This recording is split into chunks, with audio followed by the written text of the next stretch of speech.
Well, good afternoon, everyone. This is a series that is hosted by the John Hope Franklin Center here Wednesdays at the center here at Duke, also hosted by the Duke University Center for International and Global Studies. And today we have a very important topic called Embodied Enactments, Human Rights in Colombian Literature and Colombian and Cultural Production. It will be edited by Carlos Gardeazabal-Bravo and Kevin Guerrieri. Carlos Gardeazabal-Bravo is currently a visiting assistant professor at Colby College and Rhodes College. Also, we have Kevin Guerrieri. He's professor of Spanish at the University of San Diego and holds a PhD from the University of California, Riverside. And after their inductions and after they talk, we will also count with participation of authors Daniel Corral from the University of California, Davis, Carolina Sánchez from Rutgers University, and of course, our own Dr. Miguel Rojas-Sotelo here at Duke University. So at this time, I'm going to give the floor to our editors, Carlos Bravo and Kevin Guerrieri. Thanks a lot, Kevin. First of all, as we did with the volume itself, we want to dedicate this presentation to human rights defenders in Colombia, past, present, and future. In this presentation, we will explain briefly how we framed the chapters, the wonderful papers that we had the pleasure to edit, including obviously the authors that we have with us today. Thank you very much for the organizers for the invitation, of course. A number of overarching questions guide our volume, starting with this selection. What are alternative grammars and articulations of human dignity in the Colombian context, and to what degree are they compatible or incompatible with the language of human rights? How do Colombian cultural products engage through the symbolic and imaginary the structures that categorize humanity? Within the current paradigm of neoliberal individual rights, what are the possibilities of pluriversal imaginations and relational and communal modes of knowing, being, and undoing? And what are other reconfigurations of human subjectivity concerning the body, the animal, personhood, and the political? What are different ways of articulating the human rights subject in relation to land, the natural world, and the non-human? What are the cultural aspects that link human rights narratives in Colombia with different representations of memory and post-memory as they support new forms of citizenship construction? In the wake of the 1991 constitutional milestone, how does Colombian cultural production reflect, enact, or embody the collective rights of different groups like indigenous, Afro-descendants, LGBTQ+, LGBTQI+, and other communities? And what are different roles taken by cultural products in the interstices among rights, laws, and social justice? How do literary and other cultural products articulate truth claims with the aim of denouncing, exposing, or remembering human rights violations? And how are these claims subsequently legitimized or delegitimized by social, political, legal, and cultural structures? And finally, what are the ethical implications of aestheticizing violence and human rights violations? To answer these questions, a wide range of cultural production is examined through our volume, including novels, graphic narratives, film, theater, performance, art installations, music, photography, museum curation, and other modalities and repertoires of aesthetic and symbolic expression through varied theoretical frameworks, multidisciplinary lenses, and methodological approaches. These cultural products are studied here as embodied enactments, as engaged texts, counter-narratives, and sometimes material or corporal entities that seek to interrogate common sense assumptions made by both the universal human rights regime and multiple overlapping forms of violence in Colombia, which over the decades have been institutionalized academically as the field of study known as violentología or violentology. and simultaneously commercialized for mass consumption internationally through popular culture. Our volume seeks to explore cultural production in relation to human rights discourse and practice. It explores a diversity of themes and genres of representation present in critical aesthetic approaches to violations of human rights, as well as the structural and symbolic violence that perpetuates them. Embodied in the book's title refers precisely to the tension between the abstract universality of human rights and the materiality of violations and human rights in individual human bodies and undetermined groups, mediated through literature and other cultural productions. Similarly, in our volume, enactment is conceptualized as bidirectional through their works, through the works of these artists, as including Colombian novelists, artists, performers, activists, musicians, and others. And we study how they seek to enact human rights situations that are otherwise enacted discursively, that is, made public or official in juridical and political realms in which justice oftentimes remains an illusory or promised future. In this sense, embodied enactments both constitute and contest the operations of memory and violence.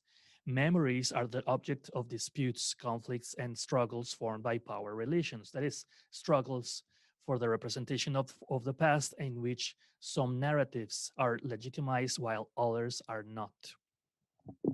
I will now leave the floor for my colleague, Kevin. Thank you, Carlos.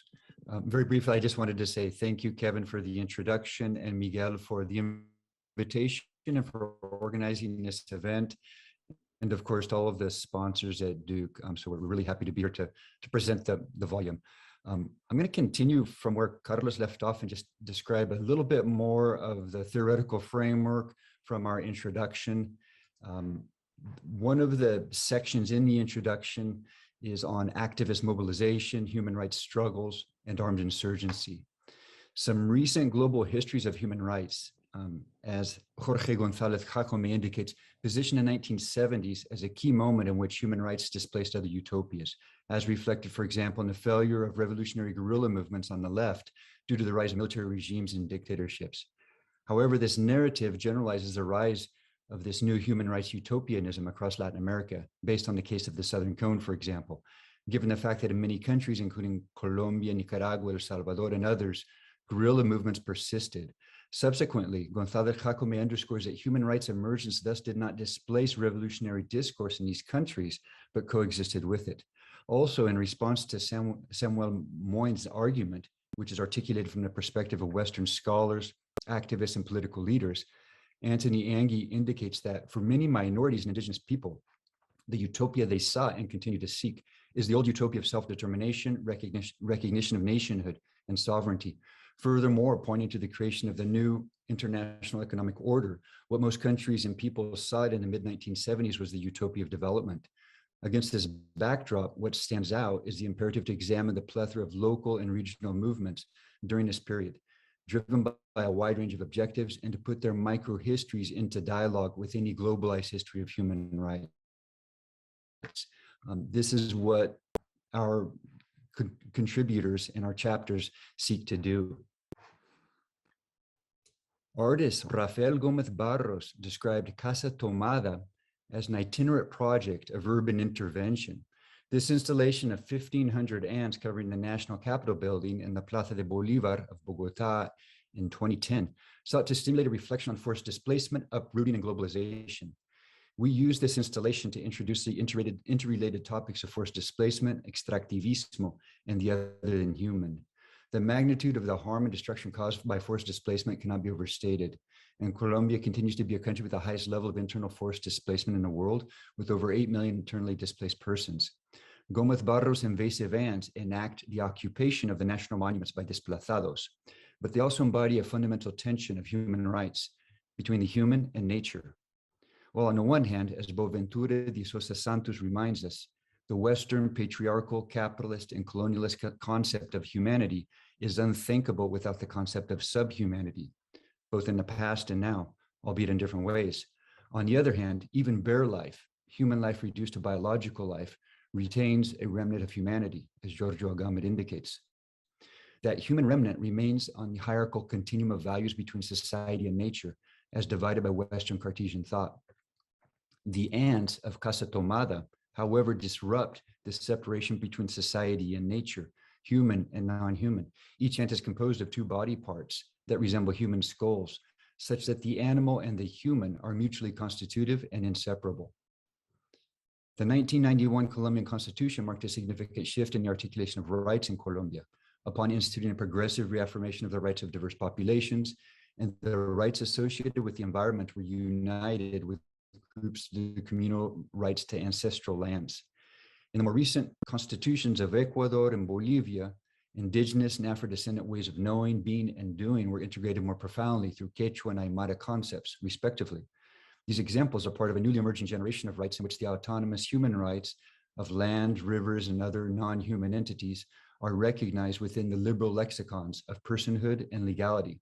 Within this context, the extension of collective rights to land and environment based on the ontological relationality between humans and non-humans, which seeks to deconstruct Western imposed binaries, is continually confronted with the destructive forces of extractivismo, or extractive capitalism, across different regions of Colombia, Latin America, and beyond. Transitional scenes. Over 5 decades of armed conflict within the FARC and the government reached a culminating moment in 2016 with the signing of the peace agreement. A recent report of the National Registry of Victims indicates that there have been over 9 million victims of the armed conflict.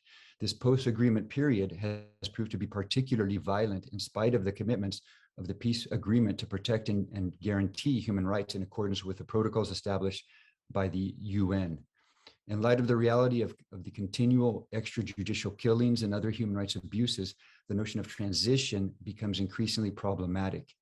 Over the last 3 decades, the human rights regime has become widely linked to a series of practices known as transitional justice, which has expanded internationally and created, as Dustin Sharp argues, its own industry, with dedicated NGOs and an army of consultants and experts deployed all over the world. The rapid expansion of this industry has led to many critiques, beginning with the notion of transition itself, which often suggests that a teleological movement from an authoritarian regime within a violent or backward, in quotes, a backward society, to a liberal democracy within a modern civilized state, inserted into contemporary global capitalism.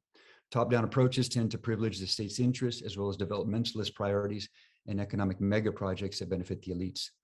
Notwithstanding the critiques, transitional justice provides concepts, language, and tools that potentially can contribute to greater accountability, positive political change, and efforts to address economic and structural violence.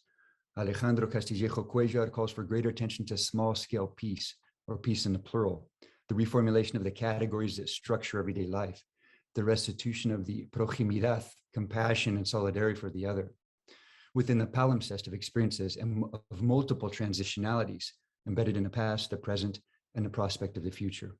The studies, excuse me, the studies in the present volume seek to engage in this endeavor. Carlos and I will now move on to a very quickly just to name all of the different chapters in the 4 parts of the book to give you a better feel for the structure of it. Clearly, we can't do justice to all of the different chapters, but at least to give you an idea of what the volume looks like as a whole. Carlos.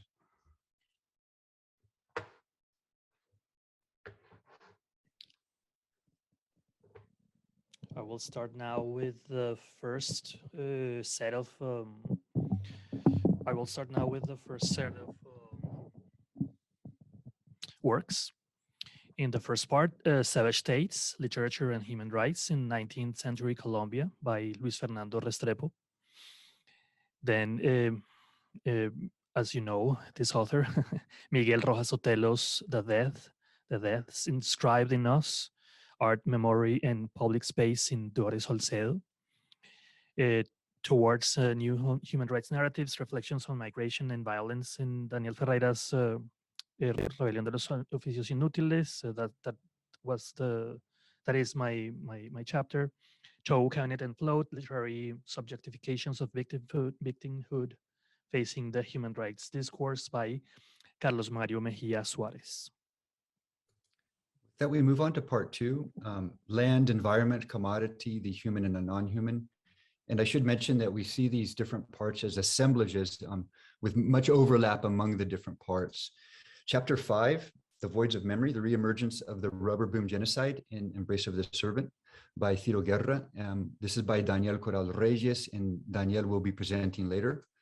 Chapter 6, Culture and Resistance in Montes de Maria, Colombia, Ceferina Banca's Songs and Memories of War by Ligia Aldana. Chapter 7 moves on to graphic novels, Colombian graphic narratives of the post-acuerdo, dialogic views of water and land as human rights by Felipe Gomez Gutierrez. Chapter 8, medicinal plants, healing the relationships between the human and non-humans in post-accord times by Vanessa Giraldo Gartner and Cesar Ernesto Abadia Barrero.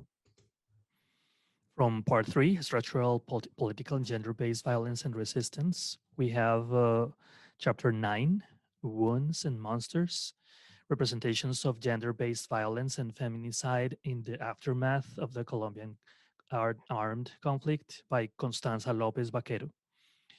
In chapter 10, we have Rocking the Colombian Casbah, exposing lives of Colombian violence through music by Eunice Rojas and Carlos Garcia-Pinilla. And chapter 11, we have by Carolina Sánchez, who will present her work today, Public Secrets, Private Violence, and a reading of Laura Restrepo's Delirio. With that, we move on to the fourth part, part 4, Transitional Justice, Grassroots Activism, and Problematizing Victimhood. Chapter 12 is by Sherilyn Elston, Beyond the Liberal Institutional Paradigm, Grassroots Human Rights and Transitional Justice Narratives in Antigunas, Tribunal de Mujeres.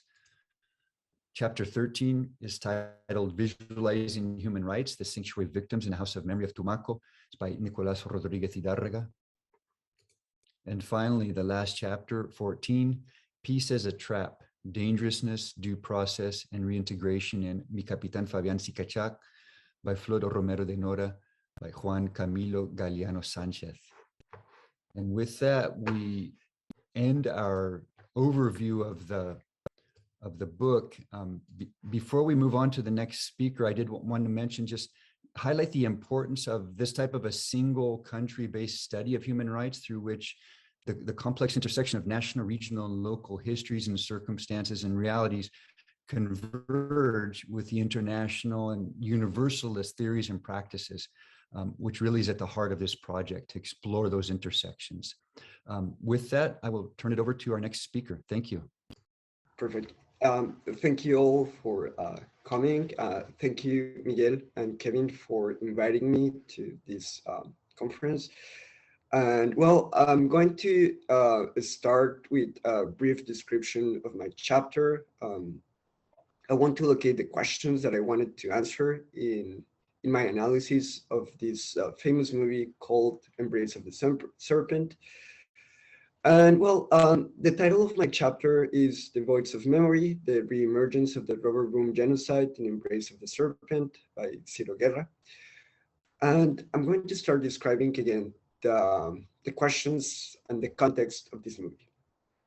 So Embrace of the Serpent is a film that needs no introduction to those who are familiar with contemporary Colombian cinema. A few months after its release in 2015, Ciro Guerra and Cristina Gallego's third film soon became a milestone in Colombian cinema after being nominated for the Best Foreign Film in the 2016 Academy Awards, among other nominations and awards.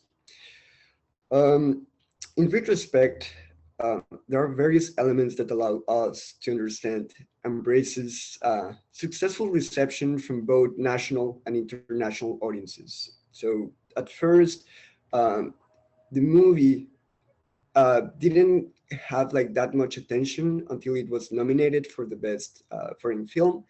And then it had a lot of attention within the national movie theaters. So there are like various elements that allows us to understand why it had that reception. thanks to an absorbing cinematic language and a mise-en-scène that masterfully reproduces the ethnographic register of the early 20th century, the movie dramatizes the acculturation and extermination of various Amazonian peoples during the rubber boom, among them the Witoto, Bora, Okaine, and Muinani. As few other Colombian films, Embrace of the Serpent appeals to a global vocabulary of human rights centered on memory and reparations for the indigenous peoples whose existence was threatened by the colonial expansion in the 19th century. Today, more than 6 years after its initial release, Embrace of the Serpent is still a subject of controversy, both outside and inside the academy. So I'm going to start with outside the academy.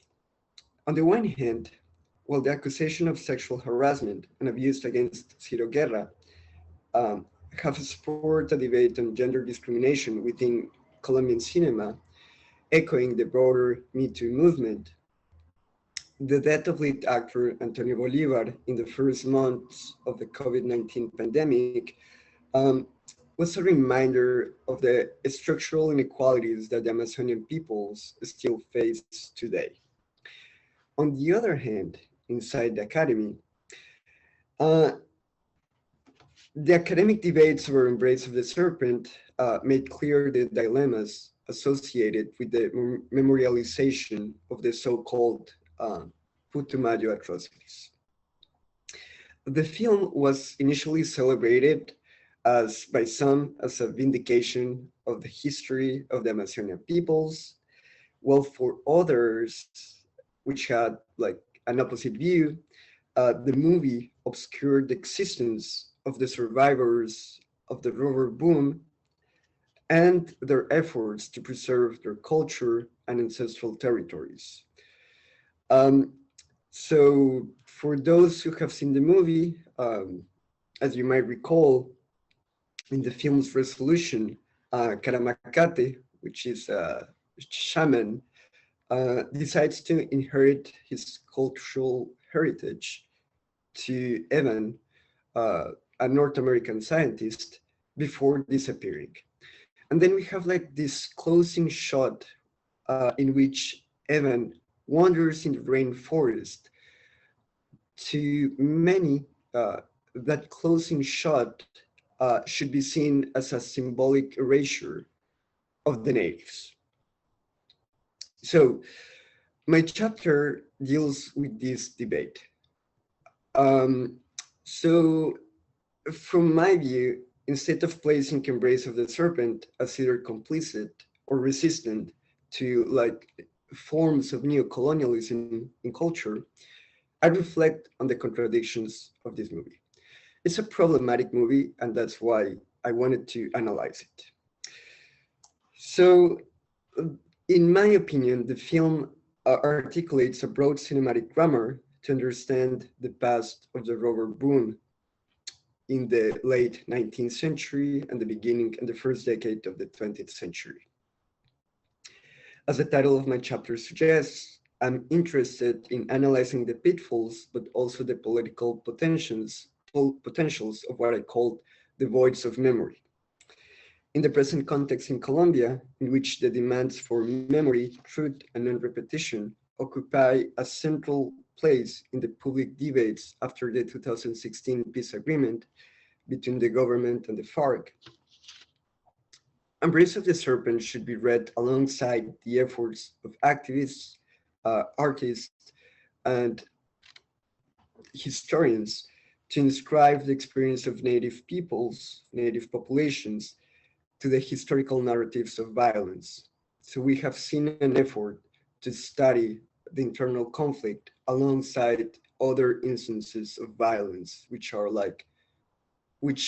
date back up until the beginning of the 20th century.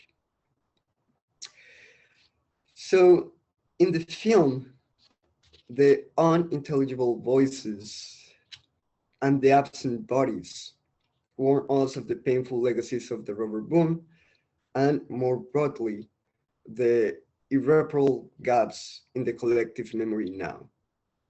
And that's what I want to study, that I wanted to study in that chapter, how the movie appeals to these gaps and signals those gaps in the collective memory at the same time that there is an ongoing debate, an ongoing collective effort to construct a historical narrative on violence in Colombia. And thank you for your attention. Thank you, Daniel. Carolina. Thank you, Daniel, for your presentation. First of all, thank you to Miguel Rojas-Sotelo, to Kevin Johnson, and to Duke for this invitation. I'm very happy being here and meeting other Colombians. And thank you especially to Kevin Guerrieri and Carlos Gardeazabal, the editors of the volume. It has been a real pleasure working with them in these years. That were challenging, but they were very rigorous while comprehensive at the same time. So I am going to present a PowerPoint with my chapter. So my chapter is entitled Public Secrets, Private Violence, a reading of Laura Restrepo's Delirio, which is a novel of 2004. And I am Carolina Sánchez from Rutgers University. In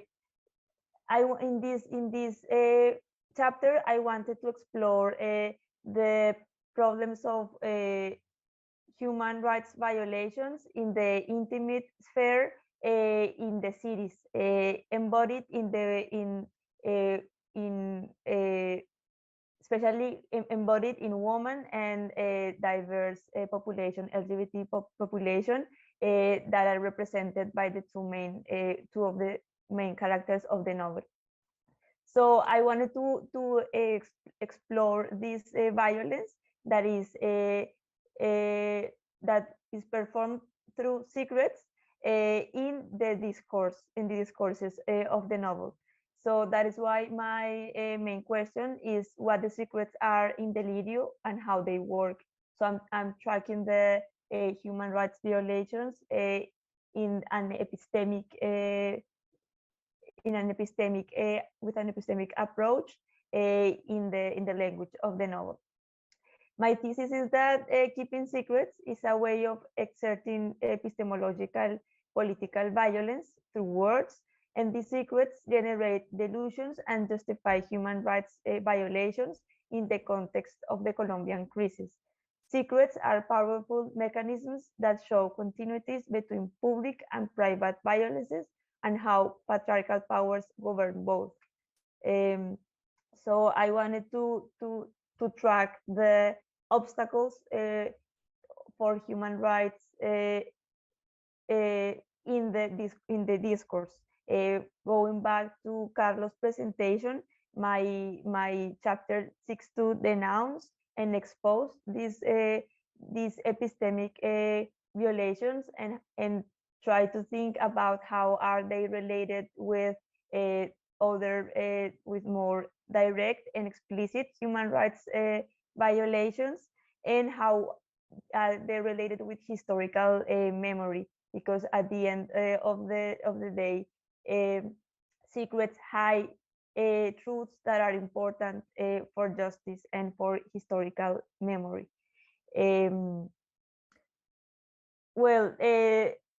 Departing from the Colombian transitional justice scenario, these chapters complies with a definition of human rights as judicial and extrajudicial mechanisms that have the same purpose: guarantee rights to the truth, justice, and reparation of victims, and facilitate the transition to peace, according to the Centro Nacional de Memoria Histórica de Bogotá. So this is the approach I am trying to track in my analysis of the novel. Laura Restrepo, the author, is involved in different aspects with the human rights discourses, as peace negotiator, as a journalist, and here as a fiction writer. The conceptual work I use to developed my analysis on secrets as epistemological injustices that help to maintain human rights violations are John L. Austen, How to Do Things with Words, Langton and Miranda Fricker, which are two epistemologists, feminist epistemologists, Foucault, History of Sexuality, and Maria Ospina's work.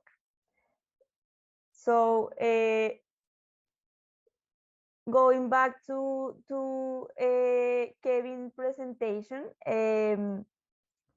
the novel is about like starts when a character, Agustina, has like a delirium, and her partner Aguilar doesn't know what to do with that delirium.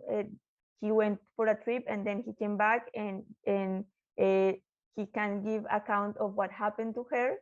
And this delirium is a metaphor of what happens to the witnesses of the political violence, and especially that these witnesses are non-heteronormative agents. So this specific violence is related to the drug trafficking crisis that is happening in Bogota. So while we have a human rights defense in the constitutions, as Kevin was saying in the introduction, what is happening in the economical development of the region in the 80s and 90s is that capitalism and neoliberalism is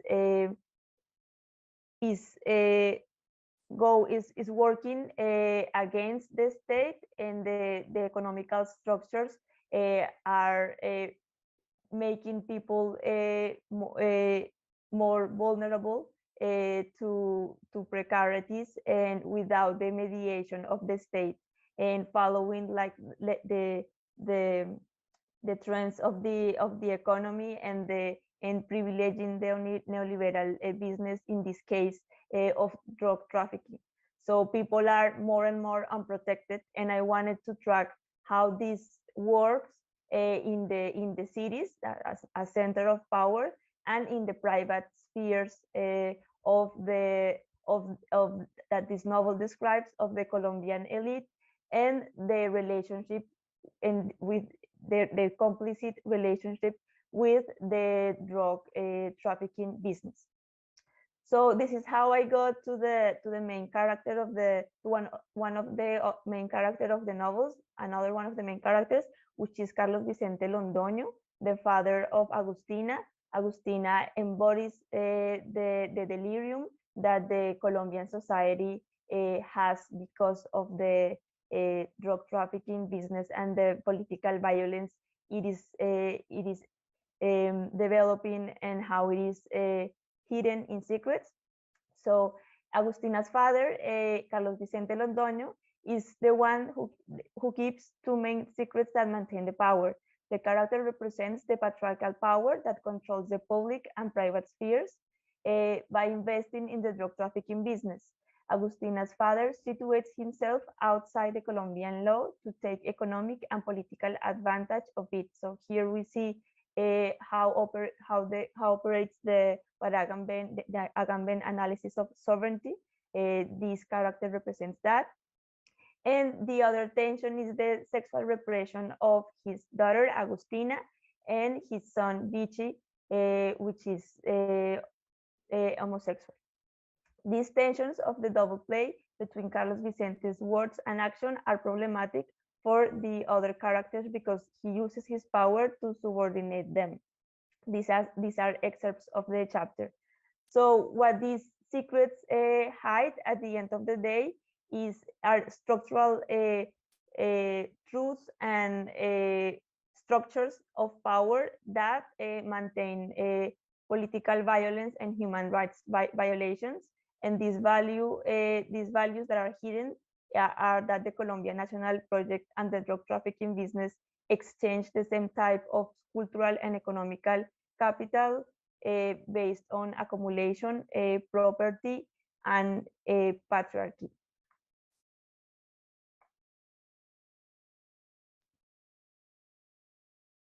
Okay, I will say a couple of things more before going to my final remarks.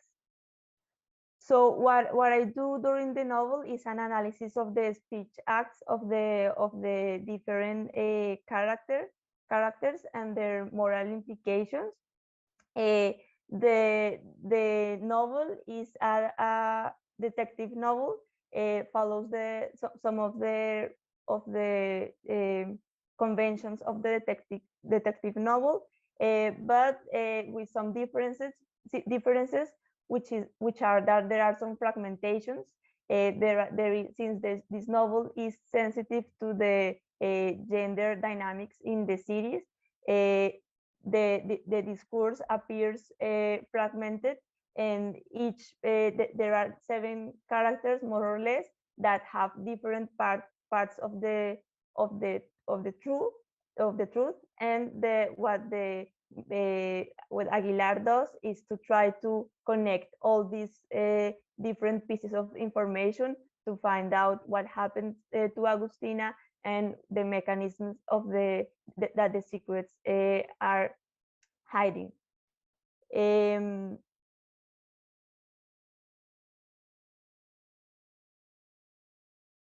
Okay, I think I am going to go to my next slide.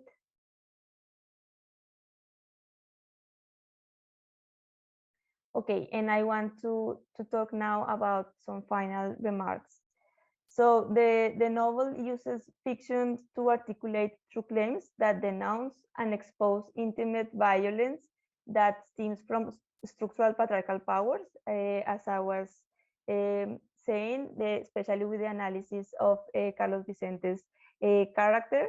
At the end, what the novel does is unravel the secrets and deliriums embedded in the Colombian violence, going through the perpetrators, the victims, the witnesses, and the accomplices, by showing the aggressions directed to specific bodies and identities, which are women's identities and non-heteronormative identities. The novel interrogates common sense assumptions made out by universal human rights regime in Colombia. I wanted to do an analysis of how the public and the private are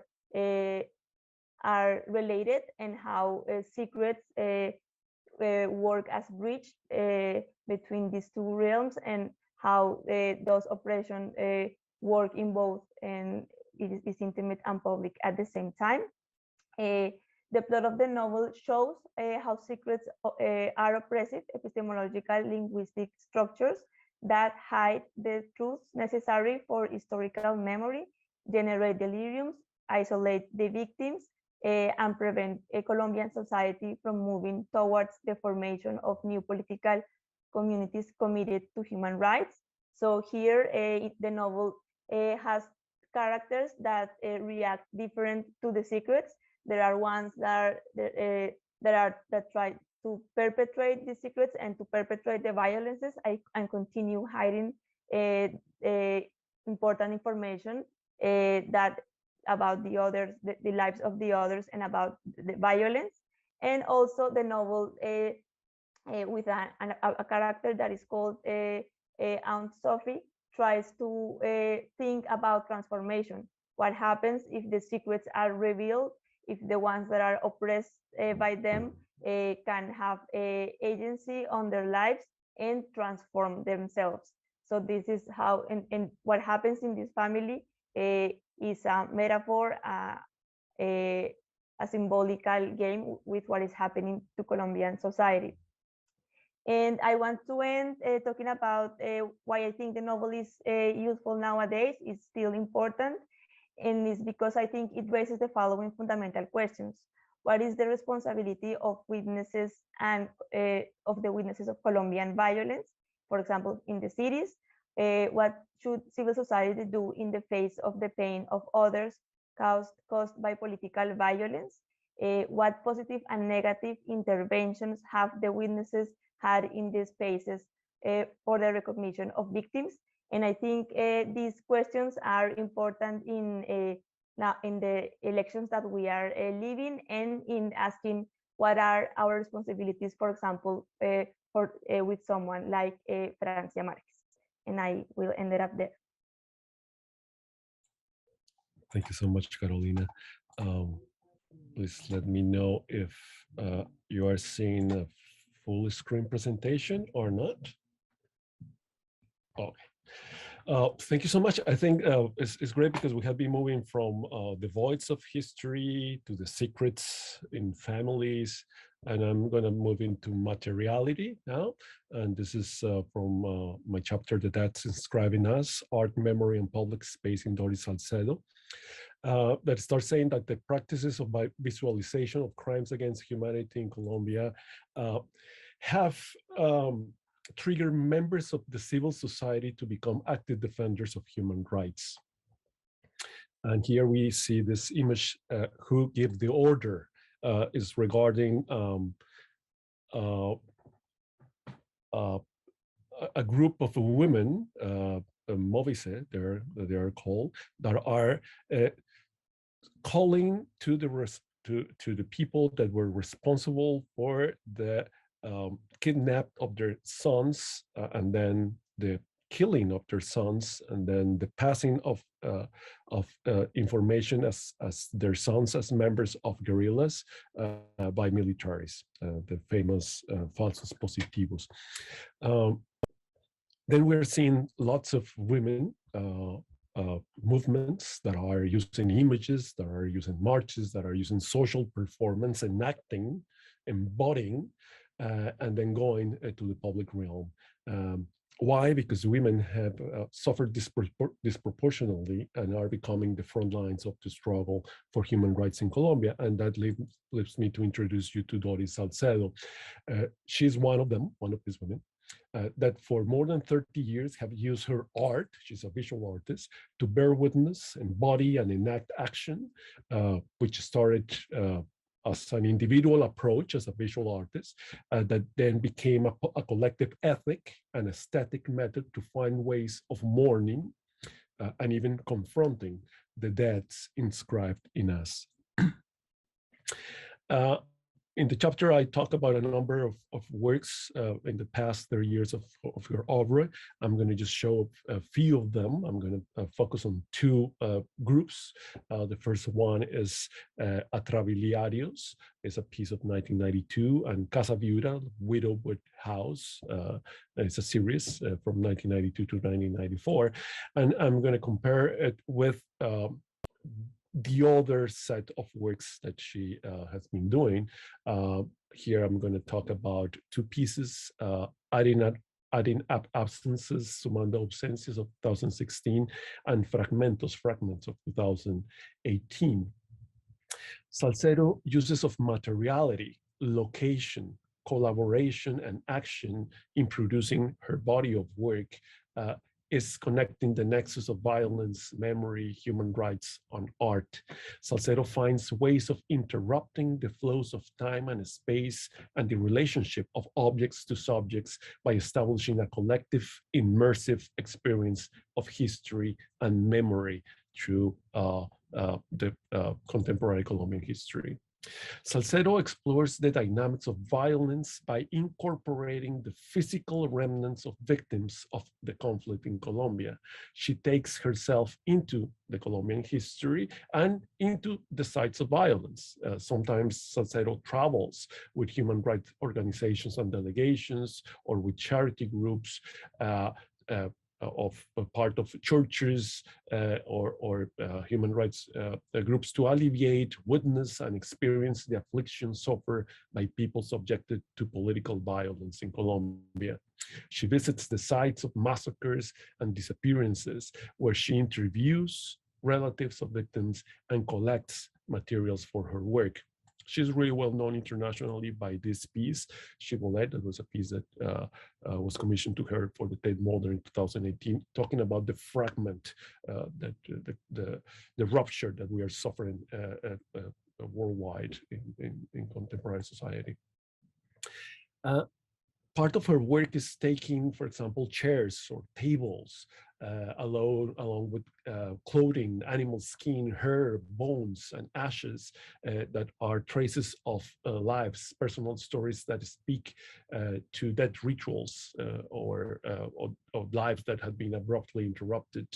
And she locates them in places of passing, places that interrupts the flows in galleries and museums.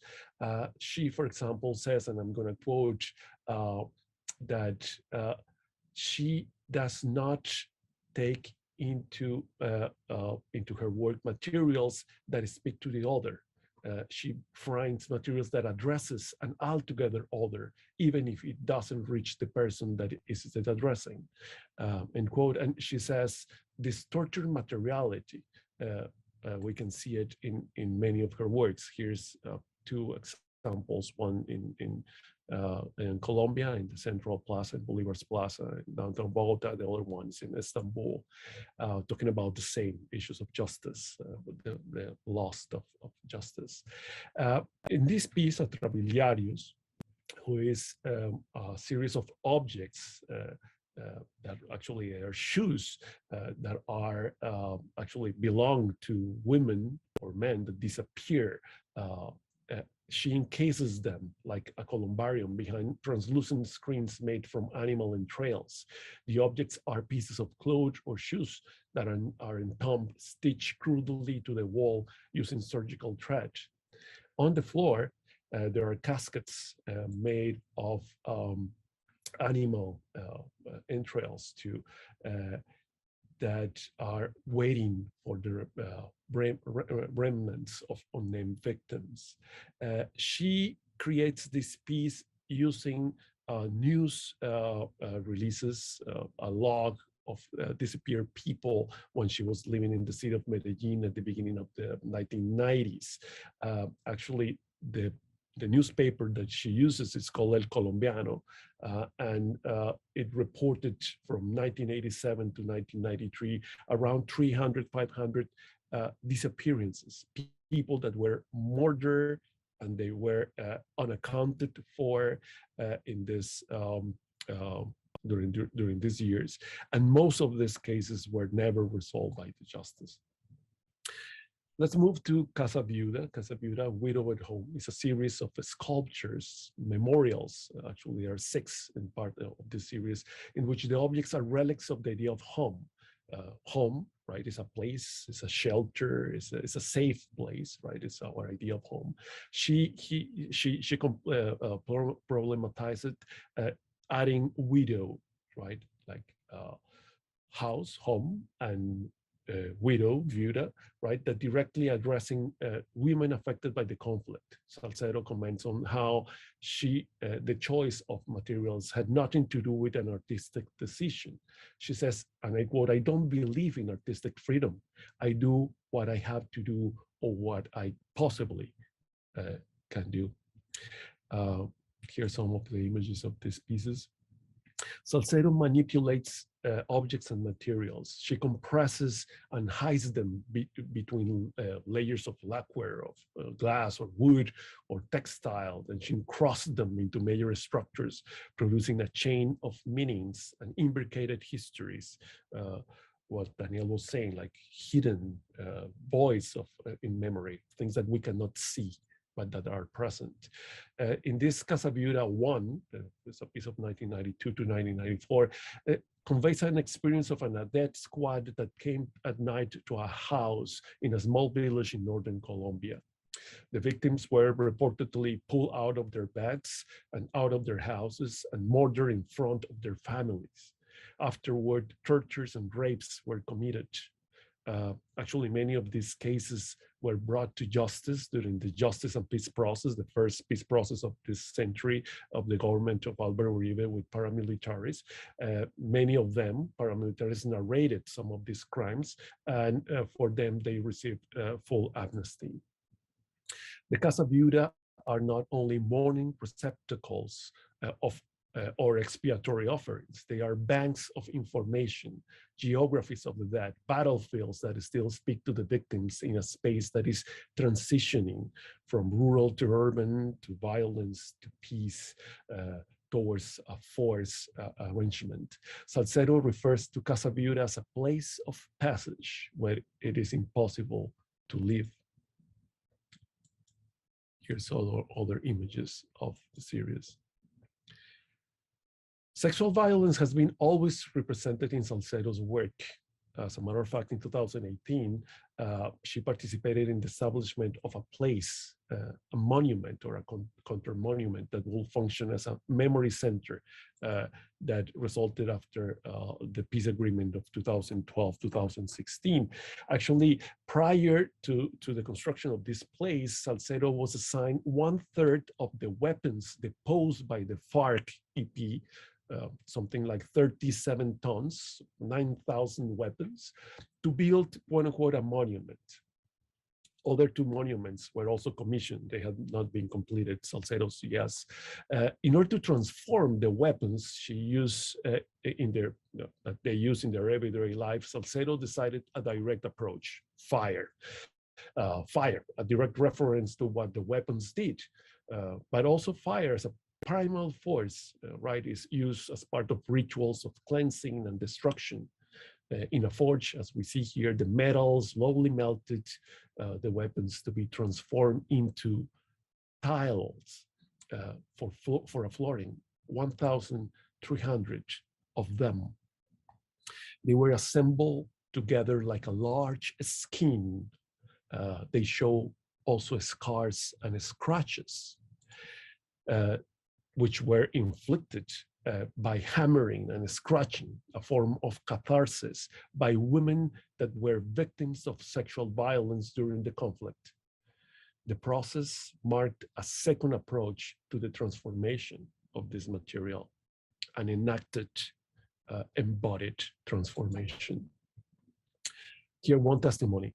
We hammered for days with the force of hatred that sexual violence and the rage of war left us.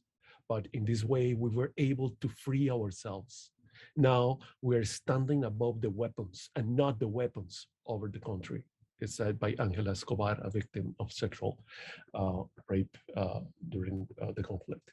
The new floor was installed in the ruins of a colonial house near the center of power of Colombia, just 2 blocks from Bolivar Square and a street away from the presidential palace in downtown Bogota.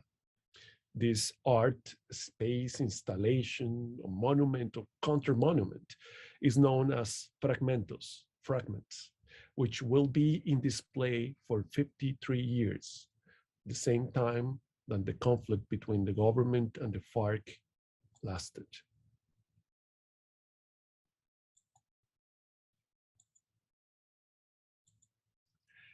During the last century, Bolivar Square, and thank you for Kevin also showing the work of the ants there, Casa Tomada, has been the location of public demonstrations and large marches, but also is the site of many of Doris Salcedo's in situ works. For example, in October 10, 2016, just 8 days after the narrow defeat of the referendum that confirmed the peace accords, the square received 2,350 pieces of white cloth, which each one embossed with a name of a victim in ash in an action titled Sumando Ausencias, Adding an Absences.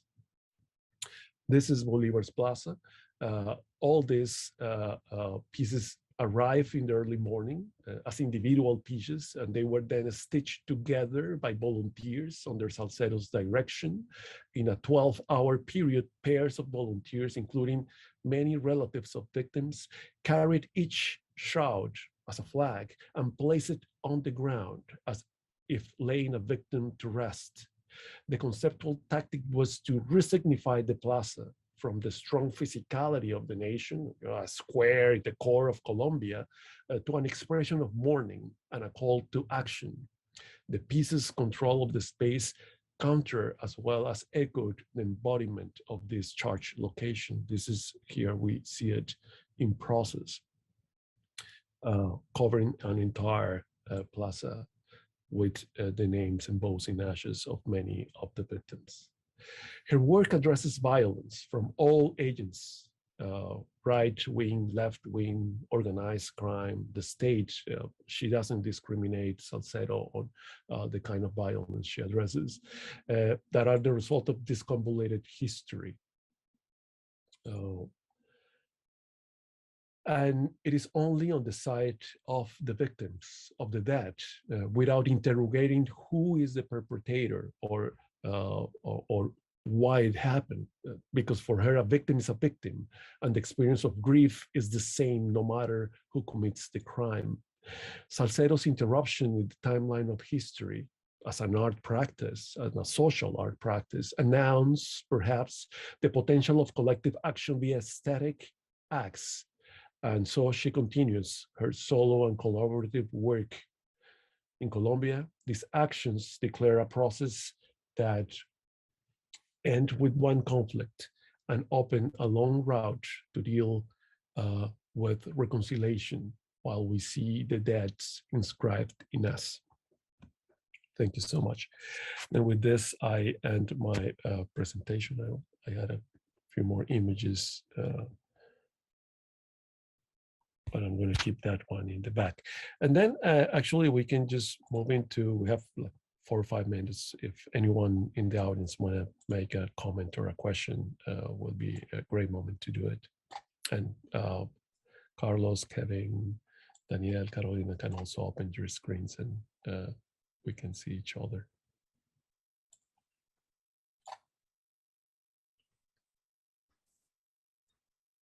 Yeah, we have here Fatima Espinosa is thanking us for the presentation on the book. And when is the book coming? Kevin, Carlos, when we will be able to see the physical thing? We just received a message yesterday, I think, or the day before, saying that it's actually been sent to the press, and so it's supposed to come out at the end of April. So coming soon, yeah. Very good. We will be circulating the information across all our university libraries and libraries to get the volume. I think it's one of the most comprehensive volumes in terms of cultural production and human rights, probably the first one in English, and we are very pleased to be part of it. Any closing remarks? I wanted to ask Daniel about the voids. It's very interesting because we're in this very convoluted timeline history of Colombian violence that sometimes we just talk about the modern violence, right? 1948 on, also denying, right, this long history of coloniality and the presence of the non-human, right, nature, or beyond the human, right? There's other forces in place.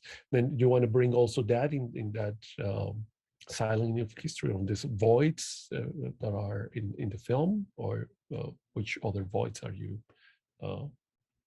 addressing here? Yes, to partly answer your question, I think like after the protests in Colombia of 2021, we're like now realizing how the past like is still hunting us, and I'm referring to a past that is like that predates the internal conflict.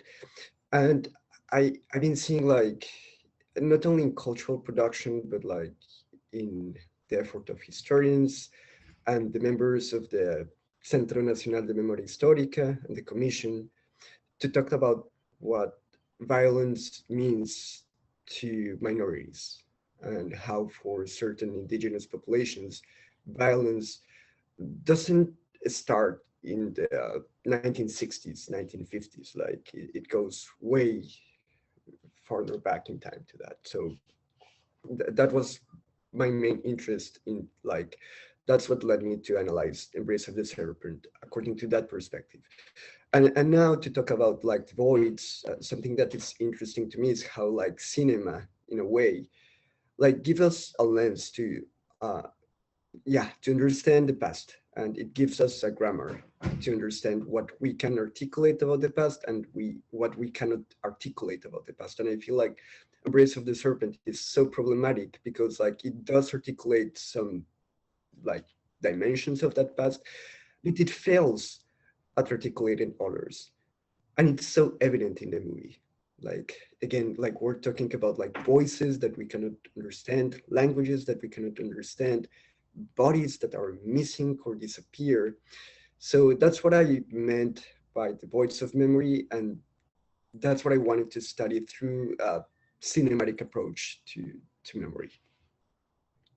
Yeah, and same thing about secrets, right? Is how elites have kept the truth from being revealed in a kind of a family affair, right? What Delirio brings, right? It's also voids this lobotomy of historical memory in Colombia that I think the book is somehow going to reveal in many ways and forms. Yes, yes. Thank you for the comment, Miguel.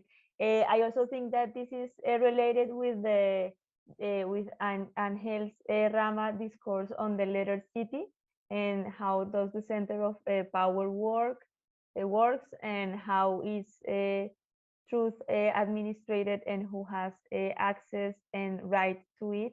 And I think for example, Daniel analysis on the Amazonian and other territories are very important to decentralize those discourses and to think in other venues that Rama didn't thought about. For example, how does the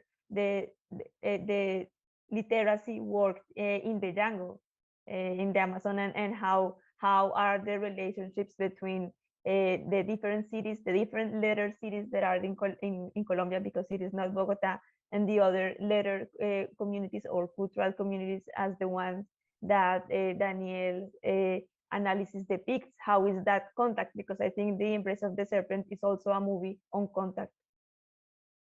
A contact movie, for sure. There are a couple of articles coming on that front. Then any last word, Kevin, Carlos? It's been a great pleasure to have you here. We'll be sharing this presentation later for everybody.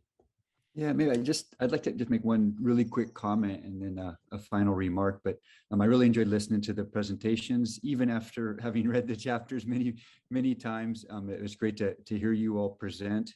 And thank you all for all of the collaboration over the years now that we've been working on this project. But I think that just as a more of a global comment, thinking about these three presentations and three very internationally well-known figures, right? When we think about El Abrazo de la Serpiente, an internationally known film, you think about Laura Restrepo, Doris Salcedo. So really think about Colombian cultural production that is really out in the world, internationally well-known. And around human rights topics, and then thinking about some of the other chapters in the book that really focus on very regional and sometimes very micro-local areas or hyper-local areas. And I think that what the book really tries to do is to pull all these together. If we're thinking about the history of plants, we're thinking about medicinal plants and how learning about those and the importance of medicinal plants in El Putumayo in a post-conflict period, bringing together paramilitares, bring together ex-guerrilleros, bring together campesinos and indigenous folks, for example.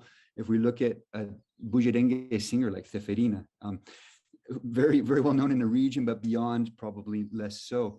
And so really thinking about all of these different, I think, intersections of cultural production around human rights topics really is at the heart of this project. And so thank you again to Miguel and Kevin for putting this all together, and Carlos, of course, and Daniel and Carolina. Thank you.